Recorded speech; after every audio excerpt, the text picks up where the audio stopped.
Komt er vandaag duidelijkheid over de compensatie voor de misgelopen kazerne? Het is woensdag 24 juni. Dit is Zeeland Nu.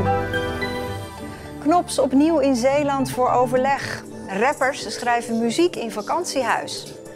En de eerste tropische dagen van het jaar. Dag dames en heren. Ik hoop dat we er vanavond uitkomen. Dat zei staatssecretaris Raymond Knops vanmiddag in Terneuzen, waar hij op werkbezoek was. Knops onderhandelt vanavond verder met de provincie Zeeland, de gemeente Vlissingen en waterschap Scheldestromen over de compensatie voor de marinierskazerne. De partijen hebben nog maar een week de tijd. Het uur U nadert. Staatssecretaris Knops sprak vanmiddag eerst nog bestuurders in Zeeuws-Vlaanderen over de coronacrisis. Maar alle ogen zijn gericht op de besprekingen die vanavond op het programma staan over het compensatiepakket. Er ligt een plan op tafel, maar Zeeland wil harde garanties dat die ook echt worden uitgevoerd. Garanties bieden, dat klinkt zo als je een soort bonnetje voor de stofzuiger komt inleveren. Dat is het niet. Ik vind als je als bestuurders onder elkaar afspraken maakt over wat je gaat doen, dan moet je die afspraken nakomen. En het feit dat ik namens het kabinet hier ben, en ook met een mandaat van het hele kabinet, want daar is natuurlijk ook over gesproken in de ministerraad, is het beste bewijs dat dit buitengewoon serieus genomen wordt. Dat het kabinet zich realiseert dat er sprake moet zijn van ruimhartige compensatie. En dat we de dingen die we gaan afspreken, dat die ook daadwerkelijk gerealiseerd gaan worden. Die afspraken lagen er natuurlijk ook al als het om de marinierskazerne ging. Dat bleken toch loze beloftes te zijn. Bestuurders vragen om garanties. Kunt u die bieden? Ja, dat begrijpen we ook heel goed, dus daar gaan we het ook over hebben vandaag. Van hoe zeker zijn die afspraken die je maakt. Ik ben wel van de categorie afspraak is afspraak en die ga je nakomen. Anders was ik hier niet aan begonnen. Dus ik ben ook zeer gemotiveerd om dat ook om de Zeeuwse bestuurders daarvan te overtuigen. En nogmaals, ja, ik snap heel goed de gevoelens uit het verleden, maar we moeten nu vooral naar de toekomst kijken. Gaan jullie eruit komen vanavond? Ja, dat is een vraag die ik niet kan beantwoorden, maar ik hoop voor wel. Ja, en Knops kan ieder moment aankomen nu bij het provinciehuis. En daar is ook Ariane Lafort. Ja, Ariane, de klok tikt voor een akkoord over de compensatie. Ja, je hoort het Knops zeggen, vanochtend ook de Vlissingse wethouder Albert Vader. Hopelijk vanavond al een akkoord. Ook heel belangrijk, bemiddelaar Bernard Wientjes heeft telkens gezegd, we moeten er voor het zomerreces uitkomen. Dan moeten Zeeland en het kabinet een akkoord hebben. Want anders dan na de zomer, dan gaat de Kamer richting Tweede Kamerverkiezingen en is de aandacht voor Zeeland weg. En als je dan bedenkt dat het zomerreces volgende week vrijdag ingaat, ja, dan hebben ze dus nog een week voor een akkoord. Ja, en wat ligt er op tafel? Is dat nog steeds die zwaar bewaakte gevangenis en rechtbank? Dat is inderdaad een van de belangrijkste elementen uit dat plan wat al is uitgelekt. Maar het gaat niet alleen over die gevangenis en die bijbehorende rechtbank en een kennisinstituut over criminaliteit. Het gaat ook om een kennisinstituut voor voedsel, water en energie, geld voor het onderwijs, betere treinverbinding. Maar ook heel belangrijk voor Zeeland is een toevoer van groene energie vanaf de windmolenparken of een waterstoffabriek richting Zeeuws-Vlaanderen, waar Yara en Douw echt moeten vergroenen. En wat zijn de pijnpunten? Ja, heel duidelijk voor Zeeland is dat Zeeland geen loze beloftes wil, maar keiharde afspraken. Want een tweede SOF na de marinierskazerne, ja, dat kan Zeeland zich echt niet meer veroorloven. Vandaar dat op dit moment echt letterlijk dag en nacht wordt onderhandeld in Zeeland en in Den Haag om voor volgende week vrijdag tot dat compensatiepakket te komen. Dat wordt spannend. Dankjewel, Ariane.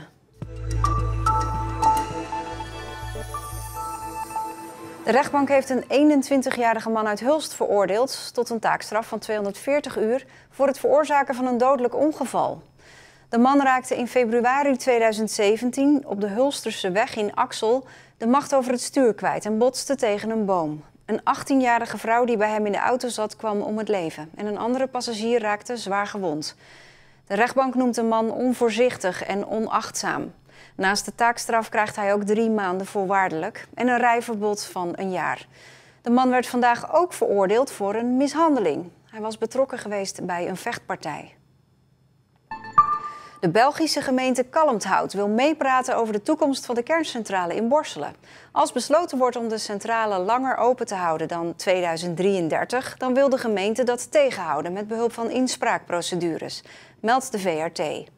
Kalmthout ligt 50 kilometer van de kerncentrale vandaan. Ook de provincieraad van Antwerpen praat morgen over deze kwestie.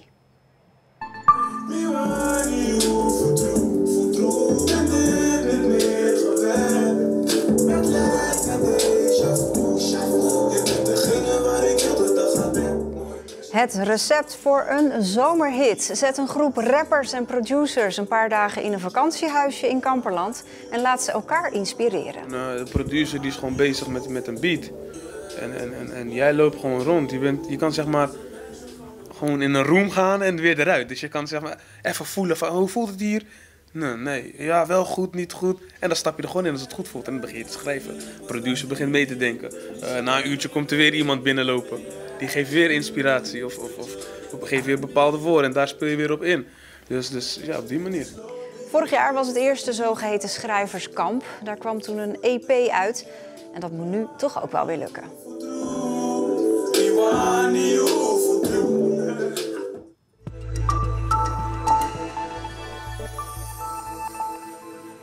Morgen wordt er in Den Haag gepraat over de bouw van 4 nieuwe onderzeeboten. In de race voor de miljardenklus is scheepsbouwer Damen in combinatie met het Zweedse Saab. En voor de scheepsbouwer in Vlissingen is deze klus van levensbelang. Het bouwen van 4 nieuwe onderzeeboten is een klus van 3,5 miljard euro. Er zijn nog 3 partijen in de race, 2 buitenlandse bedrijven en de combinatie van het Zweedse Saab met Damen. De lobby om de miljardenorder binnen te halen draait op volle toeren. Zo'n groot project voor onderzeeboten, dat past hier, maar dat is ook op de langere termijn voor de bestendigheid van dit bedrijf heel belangrijk. Damen heeft ervoor gekozen een samenwerking met Saab aan te gaan, omdat zij ervaring hebben met het bouwen van onderzeeboten. Damen zelf verkeert al enige tijd in financieel zwaar weer. Als deze klus niet doorgaat, kan dat grote gevolgen hebben voor het voortbestaan van het bedrijf. Nou, het einde, dat is natuurlijk iets wat we nooit in onze mond zullen nemen. Wij gaan altijd vechtend voorwaarts, maar het is wel zo dat kennis te voet komt en die gaat te paard. Het zijn juist deze projecten waarmee we de kennis kunnen opbouwen, waarin we jonge mensen de kennis en de kunde kunnen bijbrengen, zodat we ook op de lange termijn niet alleen dit project kunnen uitvoeren, maar bijvoorbeeld ook in een hele competitieve exportmarkt succesvol kunnen blijven. Zowel de directeur sales support van Damen als die van het Zweedse Saab hebben een achtergrond bij de Koninklijke Marine. En dat helpt om te begrijpen wat echt nodig is. Ik ben commandant geweest van fregatten bij de Koninklijke Marine en heb verder veel varende functies uitgevoerd. Ik ben zelf onderzeebootcommandant geweest op een Nederlandse onderzeeboot. Dus ik weet hoe het is om langdurig op een onderzeeboot te opereren, ver van huis en wat er voor nodig is. En die kennis, en niet alleen van mij, maar ook van vele anderen, hebben wij geïntegreerd in het ontwerp. De 2 bedrijven zitten al sinds 2014 aan de tekentafel. Als de klus uiteindelijk naar Saab Damen gaat, levert dat voor Zeeland nieuwe werkgelegenheid op. Deze projecten lopen lang en ze blijven ook doorlopen in tijden van economische crisis. Het zijn overheidsprojecten die zijn gepland en die kun je gewoon planmatig uitrollen. Met duizenden manjaren werk moet je dan denken dat honderden mensen werk hebben aan dit ene project alleen. En dat voor de komende 10 tot 15 jaar. Ondertussen wordt er door de politiek al 5 jaar gesproken over de vervanging van de huidige onderzeeboten. Ook na morgen weten we nog niet zeker of de bouw naar Zeeland komt. Ja, en aangeschoven is collega Jannes Goedbloed en we gaan het hebben over de hitte. Jazeker, temperaturen van 28 tot 30 graden vandaag in Zeeland. En dat zorgde vanmorgen ook al meteen voor een strandfile. Het stond rond 11 uur op de A58, bijna 20 kilometer file richting Vlissingen. En al die mensen die moeten allemaal nog terug natuurlijk. Ja, dat is hopelijk een beetje gespreid. Het hitteplan was ook in werking voor Zeeland. Klopt, ja. En dat betekent vooral adviezen voor veel drinken, de schaduw opzoeken en kwetsbare ouderen in de gaten houden. Zijn er nou ook nog veranderingen in verband met dat hitteplan door corona? Ja, in feite is het allemaal hetzelfde als altijd met één verschil. Het RIVM vraagt aandacht voor ventilatoren. Als je dan oplet op die luchtstroom, dat je niet per ongeluk via de luchtstroom van een ventilator iemand anders kan besmetten.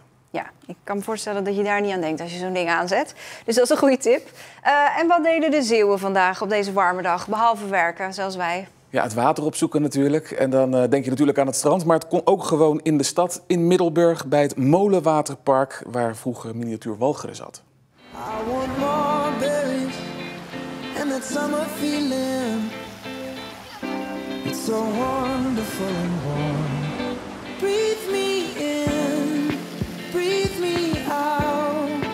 I don't know if I could ever go without.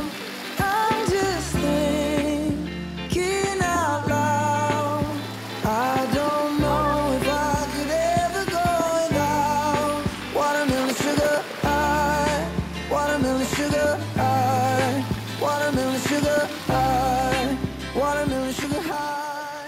Ja, waterpret midden in de stad. En het weer zorgt er ook voor dat sommige mensen het extra druk hebben. Dan denk je natuurlijk aan terrassen of strandwachten. Maar het geldt ook voor de dierenambulance. Ze gingen extra surveilleren op de parkeerplaatsen langs de kust en bij winkelcentra om te controleren of er geen huisdieren in de warme auto's zaten. Heeft u ook een hamer bij voor het geval u een raam in moet slaan?